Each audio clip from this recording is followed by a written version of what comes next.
Primeramente, hoy es el Día de Padre, así que ya recibimos cupones. Y por eso feliz Día de Padre a todos los padres y también a todas las familias. Así que es un día feliz para todos. Y yo, este año siendo también como abuelo y como ingeniero, yo digo que no es un padre doble, sino es un padre al cuadrado. Así que muy agradecido por estar aquí en el servicio, en el culto con todos ustedes. Le quiero contar un poquito sobre lo que había pasado en los meses anteriores. En abril tuve una oportunidad de predicar en un campamento, en un retiro de una iglesia taiwanesa en São Paulo, Brasil. Y aprovechando ese viaje de predicar allá, en el regreso, yo hice una parada en la ciudad de Panamá, donde estaba celebrando un congreso, el congreso de Comibán. Posiblemente algunas personas habían escuchado ese tipo de congreso. Saben que los evangélicos o la iglesia cristiana no tenemos una santa sede, no tenemos el Vaticano, pero sí existe una coordinación o un ministerio de coordinación entre las iglesias evangélicas, globalmente hablando, sobre el tema de evangelización al mundo, al mundo entero. Y ese ministerio de coordinación comenzó en 1974 en la ciudad de Lausana, en Suiza. Y por eso se llama un movimiento Lausana. Después, en 1974, cuando comenzó con ese movimiento de coordinar todas las iglesias evangélicas del mundo para trabajo de evangelización. Entonces, en la región latinoamericana, comenzó a discutir, a hablar sobre la necesidad de un movimiento nacional o un movimiento continental. Y por eso surgió ese movimiento de Comibán. Comibán es una sigla de Congreso Misionero Iberoamericano.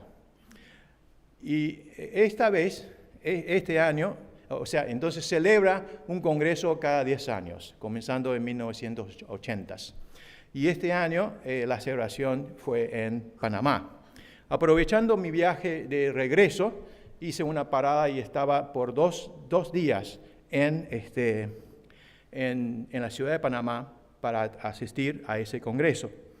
Y allá estaban toda la gente del continente latinoamericano, también de la parte peninsular, de Portugal y también de España, donde la gente se reúne, se discute sobre el tema de misión. Y los temas principales la idea principal era que antes, cuando comenzó en 1980, se comenzó como Latinoamérica como un campo misionero.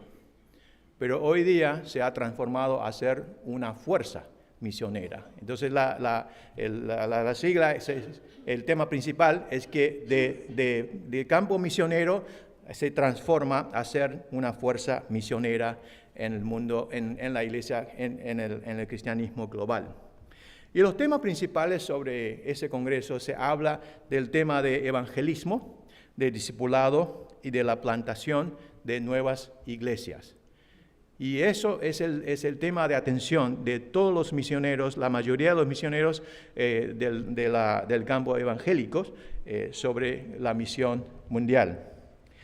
Y por eso hoy día, esta mañana, me gustaría hablar con ustedes sobre el tema de discipulado.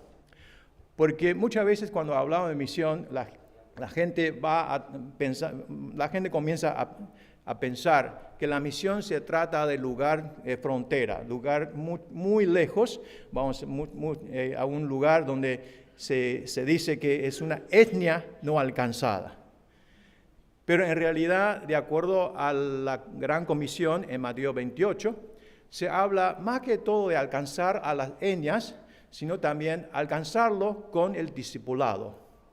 Y si hablamos del tema de discipulado, es un tema que en realidad no tiene un fin, porque cuán discípulos podemos ser. Siempre tenemos un espacio para continuar a avanzar, continuar a progresar. Y es por eso, me parece que el tema de discipulado muchas veces en el campo misionero es olvidado, porque la idea es alcanzar no creyentes, evangelismo, pero en realidad existe una enorme necesidad de continuar a discipular a nuestros creyentes. Pero también es un tema muchas veces confundida, porque en muchas iglesias tenemos clases de discipulados. Y cuando tenemos clases de discipulados, pensamos que una vez graduados, ya somos discipulados completos, ya somos discípulos completos. En realidad, el tema o el proceso de discipulado es un proceso continuo que se va a ocupar nuestra vida, toda nuestra vida en esa tierra, hasta que nosotros vamos a ver a nuestro Señor. Y es por eso me gustaría usar ese pasaje que recién habíamos leído para reconsiderar el tema de discipulado. ¿Me puede pasar la próxima? Aquí no veo dónde estoy, así que cada vez voy a dar una vuelta. Ok. Este tema de discipulado, en realidad, este pasaje se habla de dos hijos, ¿no? De dos hijos. Porque dos hijos y el padre pide a los hijos a trabajar en su propia viña. El primer hijo, el padre le dice que vaya a la viña a trabajar, para trabajar hoy. Y el hijo dice que no voy, pero más tarde se arrepintió y decidió irse. ¿Se puede pasar por la segunda? Okay. Se decidió irse. Pero después, más tarde, el padre también dice al segundo hijo, y dice lo mismo, que vaya a trabajar en la viña, y el hijo dice que sí voy. Pero el relato nos dice que más tarde no se fue, o sea, al final no se fue a la viña. Entonces uno primero dice que no voy, pero se fue.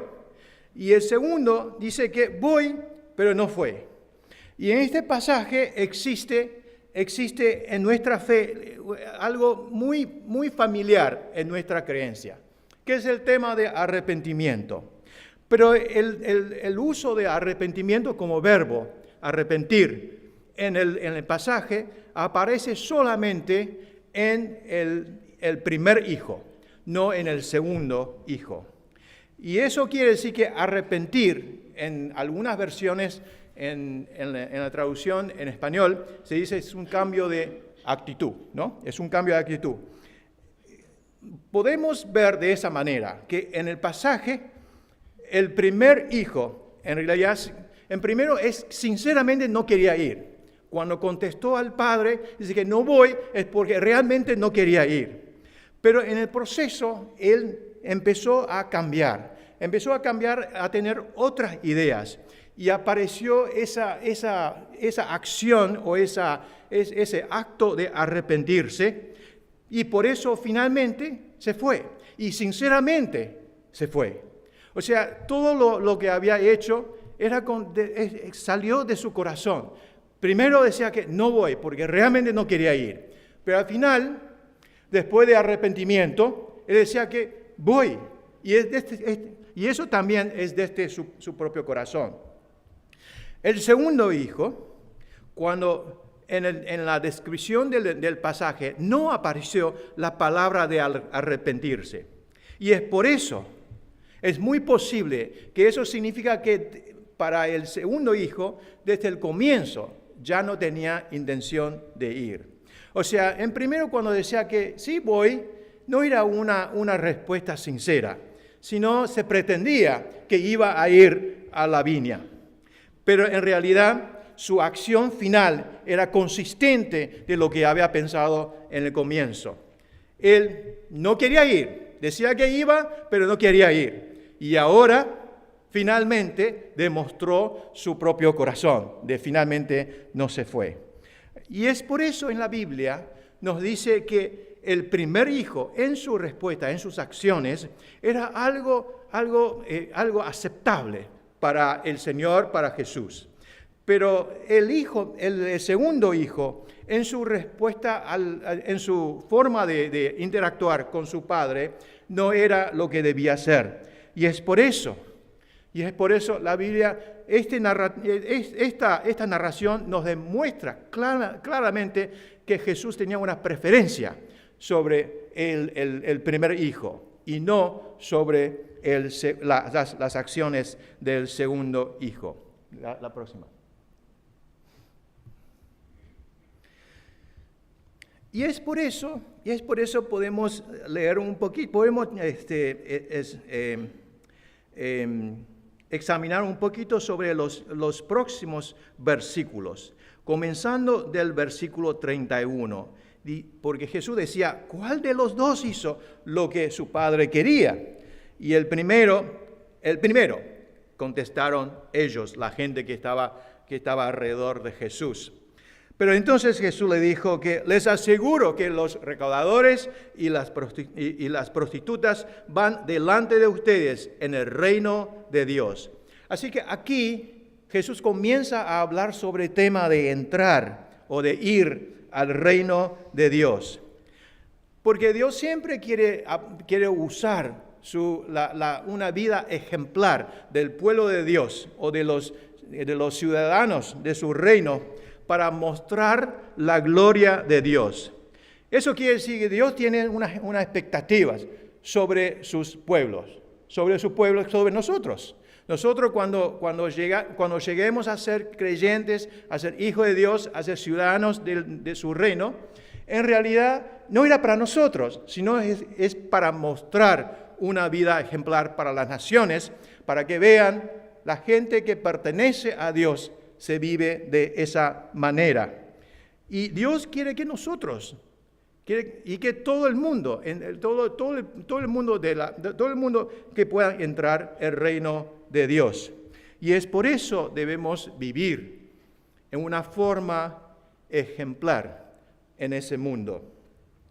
Pero también aquí en versículo 32 dice, porque Juan vino a señalarles el camino de la justicia y no le creyeron.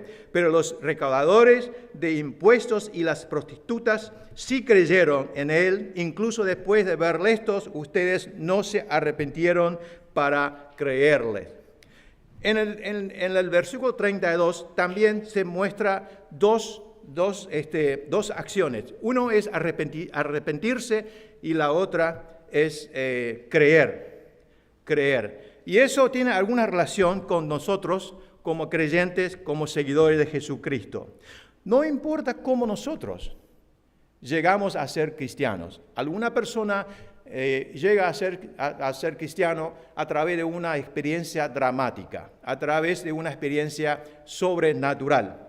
Hay otros que nosotros entramos al reino de Dios o llegamos a ser hijos de Dios, pero a través de una forma muy gradual, posiblemente porque nosotros nacemos en una familia cristiana, ¿cierto o no? Muchas veces, si nosotros nacemos en una familia cristiana, siempre vamos a la iglesia. Tal vez en nuestra conversión no existe una gran diferencia entre antes y después de ser cristiano. Porque a veces hasta donde llegamos a ser cristiano es una línea muchas veces confundida. Pero para otros que no nacemos en una familia o con un trasfondo cristiano, entonces llegamos a escuchar el Evangelio por primera vez y después nosotros aceptamos a Jesús, convertimos.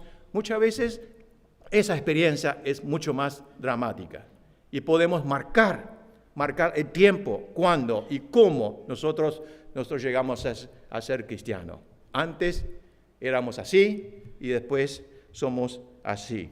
Pero no importa en qué forma llegamos a ser cristianos, siempre existe un proceso de arrepentimiento, porque arrepentir significa nosotros cambiamos la actitud para alejar de pecado y para cambiar actitud sobre Jesús.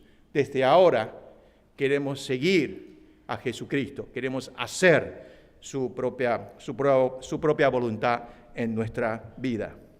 Y aquí existe dos grupos de gente, porque primeramente Jesús habla de los recaudadores y también de los recaudadores de impuestos y también las prostitutas. Esa gente es la gente que tradicionalmente en el tiempo de Jesús se denomina como los pecadores. Pero otros son lo que dice aquí los vosotros. Y esa gente son los que ellos están ya metidos en el círculo religioso de su tiempo. Y Jesús decía que vosotros, esa gente que están metidos en el círculo religioso, no están en el reino de Dios, sino son los pecadores, son los recaudadores, las prostitutas. Ellos son los que están en el reino de Dios. ¿A través de qué? A través de arrepentimiento con el Evangelio. El Evangelio nos llama a arrepentirnos. La próxima.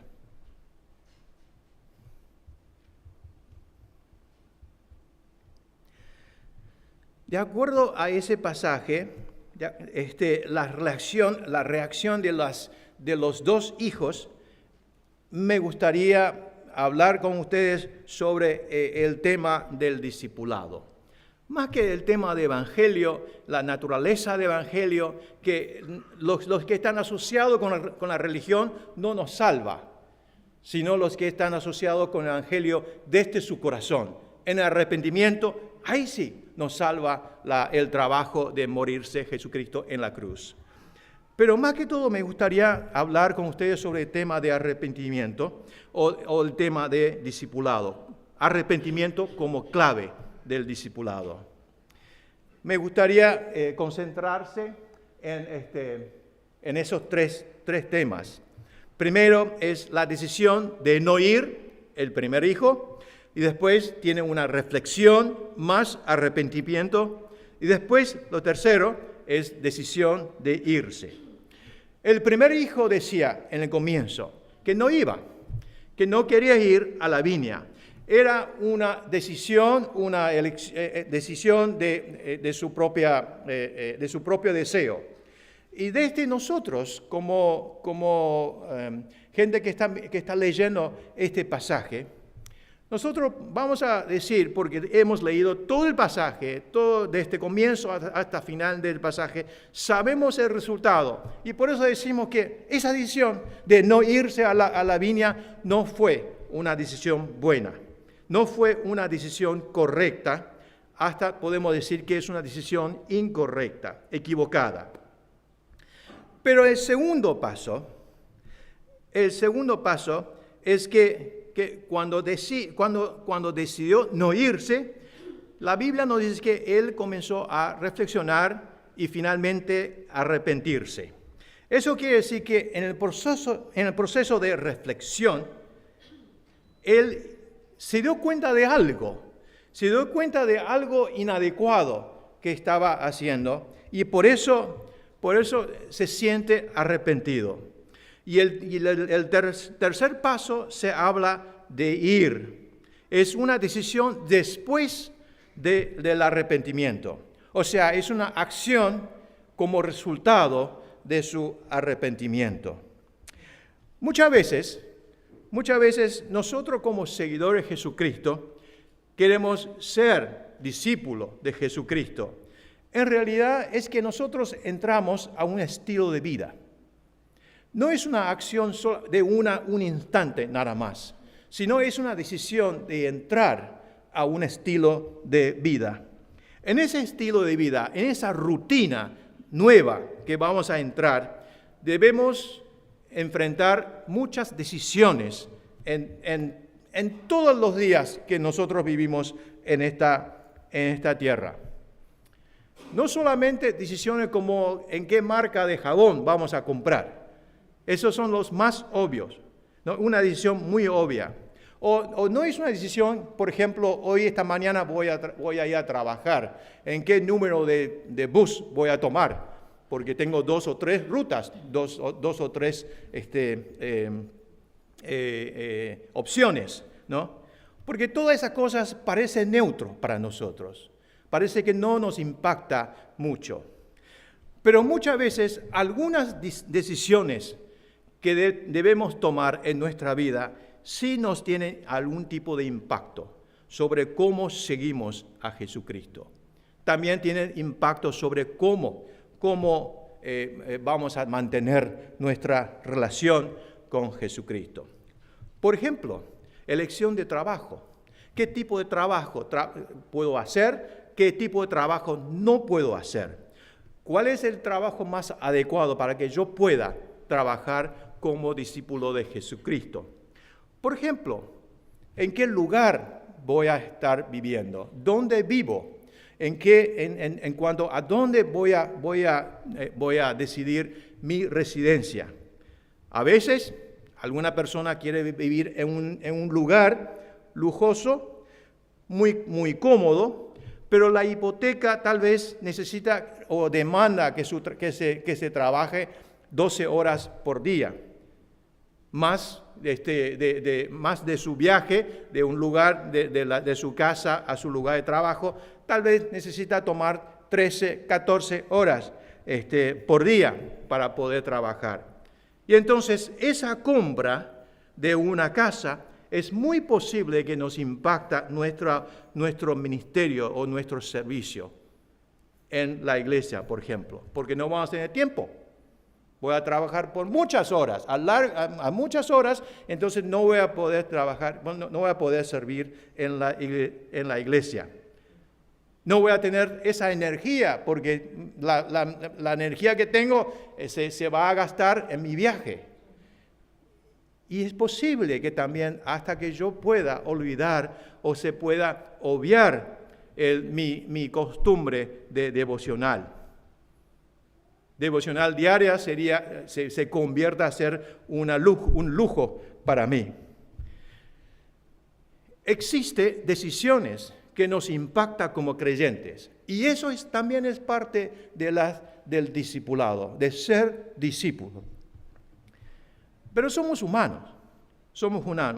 De ser humano quiere decir que no somos perfectos. No somos perfectos. Y además vivimos en un mundo imperfecto. No somos perfectos, vivimos en un mundo no tan perfecto tampoco. Y es por eso no podemos ver de antemano de lo que iba a pasar, muchas veces. Hasta cosas que nos impactan nuestra fe o nuestra espiritualidad. Hasta qué cosa que nos impacta nuestra relación con nuestro Señor. Y es por eso cuando hagamos decisiones, a veces nosotros hacemos decisiones que nos impactan, a veces negativamente. Si nosotros fuéramos sinceros en hacer decisión, sí, sincero quiere decir que yo sí quiero seguir la voluntad de Dios. Yo sí quiero poner consideraciones en mis decisiones, ¿no? en cómo hago las decisiones para poder honrar a Dios. Si podemos hacer de esa manera, sin temor, es posible, sigue teniendo esa posibilidad de que las decisiones no sean tan perfectas, o las decisiones no sean tan adecuadas, o hasta las decisiones puedan ser también equivocadas, o menos perfectas. Pero lo importante es como el primer hijo, cuando hace una decisión, lo hacen desde su corazón. Lo hace de su corazón, porque lo que quiere es honrar a Dios. Pero si nosotros honramos a Dios, hacemos decisión, pero la decisión no es tan perfecta, no importa, porque existe un espacio de reflexión y también de arrepentimiento. Y a Dios le agrada esa parte de nuestra vida. El discípulo de Jesucristo, nosotros debemos entrenarnos o aprender o practicar esa capacidad de reflexión. Si nosotros reconocemos que no somos adecuados, Muchas veces debemos volver al frente de Dios para examinar nuestros contextos, nuestra situación, para abrir la Biblia, para leer de lo que nos informa la Biblia y también examinar nuestros motivos, examinar nuestras conductas y finalmente examinar nuestras decisiones.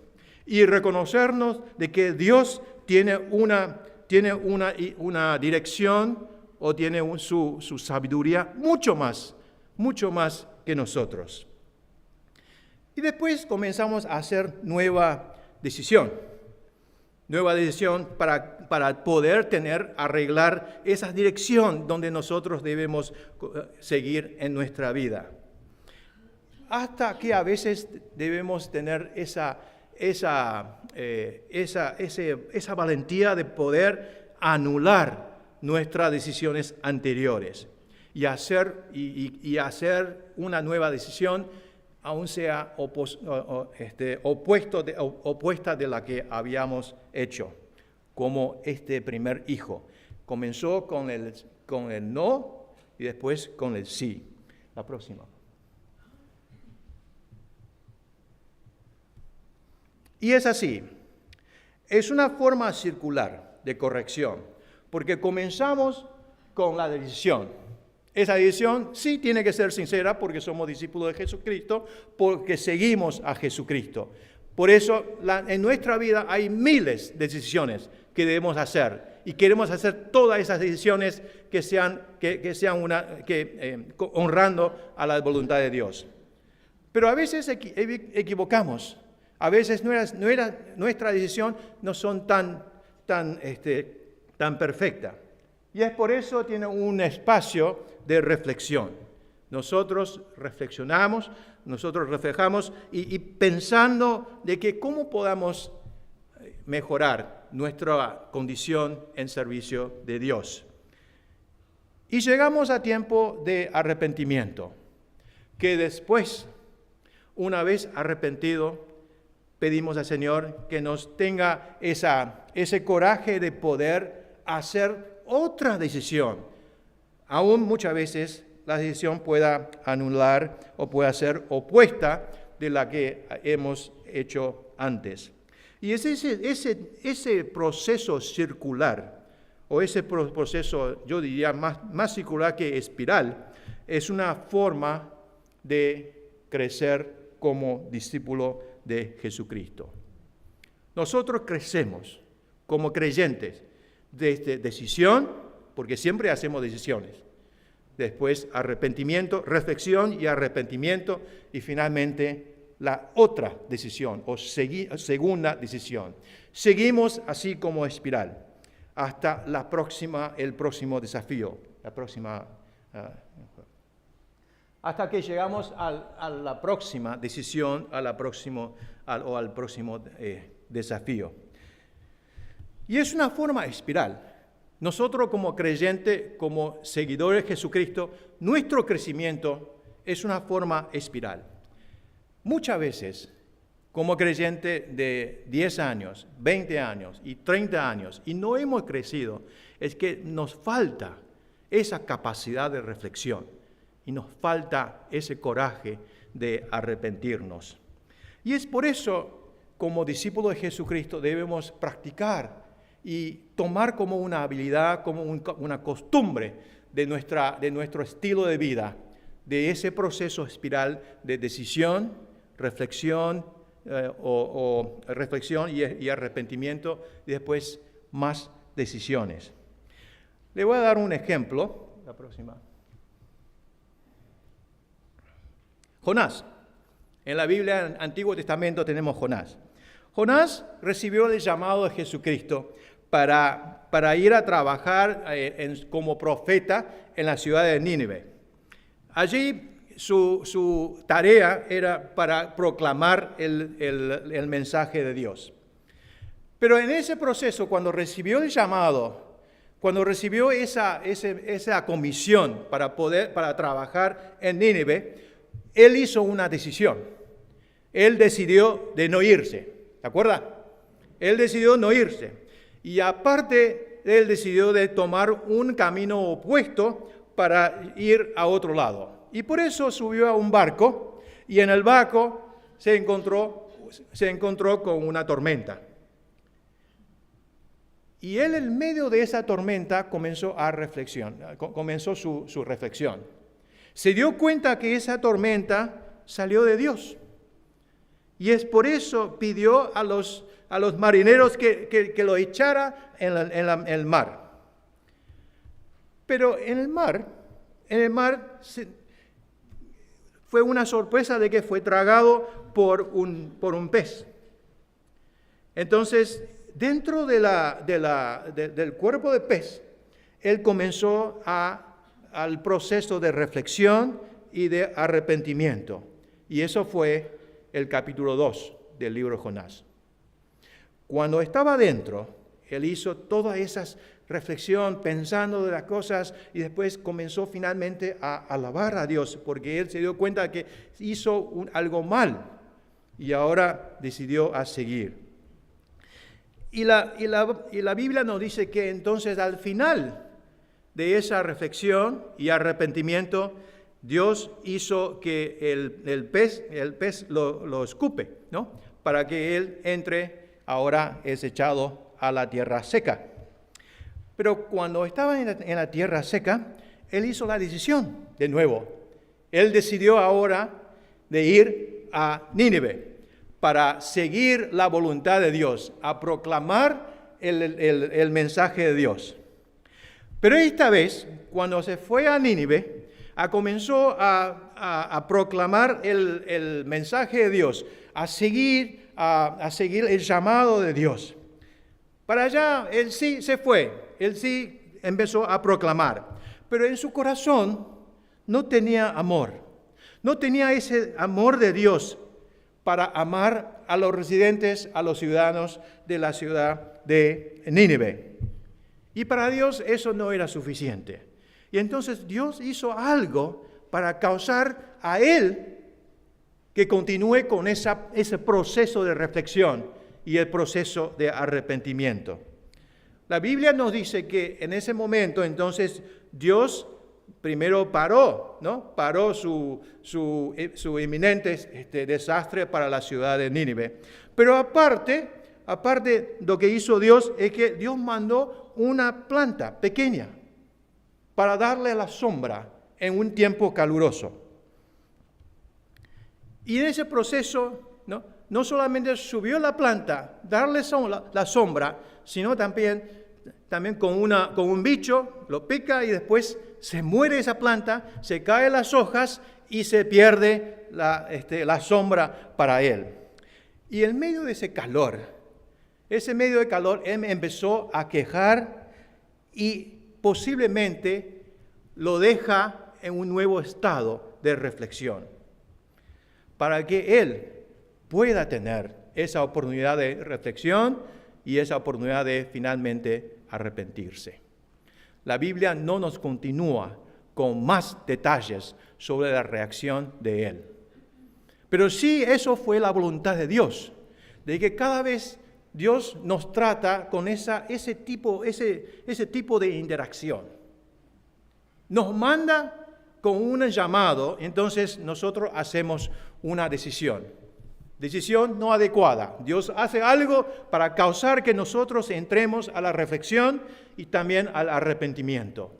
Nosotros cambiamos de rumbo, si fuera perfecto, está bien. Entonces, pero si no era adecuado o no era suficientemente adecuado, entonces Dios causa otras cosas en nuestro medio para que nosotros continuemos con ese proceso de reflexión, con ese proceso de arrepentimiento. Hoy es el Día del Padre. Esta mañana, antes de venir aquí, mi esposa me habló. No era una felicitación del Día del Padre, sino me habló y primero me hizo una pregunta. Me hizo, ¿en qué año estudiaste misiología en el seminario de Trinity en Chicago? Y yo le dije, bueno, entre 2005 al 2013. Sí, hice 8 años para terminar el doctorado. Así que es un trabajo arduo, mucho trabajo. 8 años, le dije. Entonces ella me recordó que durante el tiempo cuando estaba estudiando, alguna vez tenía que viajar a Chicago para tomar los cursos. Había un año que yo tuve un accidente de auto en Long Island. Y en ese momento tú estabas en Chicago. Entonces, en medio del accidente, que todo el auto estaba arruinado, pero ella estaba bien, pero alguien de la familia le ayudó durante todo el día de ese accidente para poder resolver con el auto, con su propia salud, porque ella fue mandada al hospital, todo eso, ¿no? Y ella me dijo que esta mañana, de que unos días más tarde, ella dice que me acuerdo que estuvimos en una cena, agradeciendo a esa persona o esa familia, esa pareja que nos había ayudado durante el tiempo de accidente. Y ella dijo que, pero recordaba que en un momento yo estaba en una llamada y por eso estaba alejado de la mesa y ella pidió orar en la oración antes de dar gracias por la comida, pero en vez de orar ella pidió orar nuestros amigos para la comida. Y ella después de casi 20 años me dijo, me siento, ahora Dios me dio un sentir de que me siento que en el momento lo había ofendido. Porque los había invitado a comer, pero lo había pedido a él que ore por la comida, mientras mi marido estaba en un llamado. Después de casi 20 años, y se acordó esta misma mañana, y ella me dijo, yo esta tarde voy a corregirla, voy a pedir perdón. Yo le dije, yo ni me acuerdo. Ni me acuerdo a dónde comimos, ni me acuerdo de todas esas cosas. Pero ella me dijo que yo sí me acuerdo. Por alguna razón, el Señor me hizo recordar. Y si eso está, yo voy a orar y después voy a corregir. Voy a pedir perdón a esa persona, a esa pareja. Y eso fue esta lección de esta mañana a mí.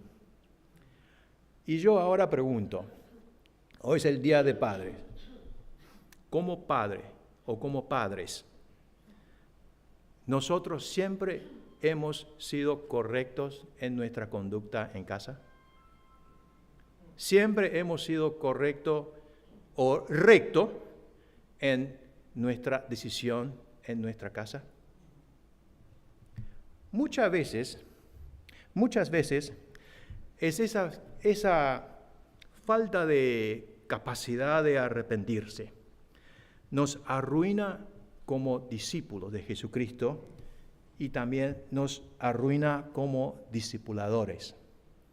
Nosotros como padres somos discipuladores naturales de nuestros hijos, pero muchas veces al estar aquí haciendo decisiones sin más tarde la capacidad de reflexión, la capacidad de arrepentimientos, hagamos nosotros en realidad una mala ejemplo para nuestros hijos.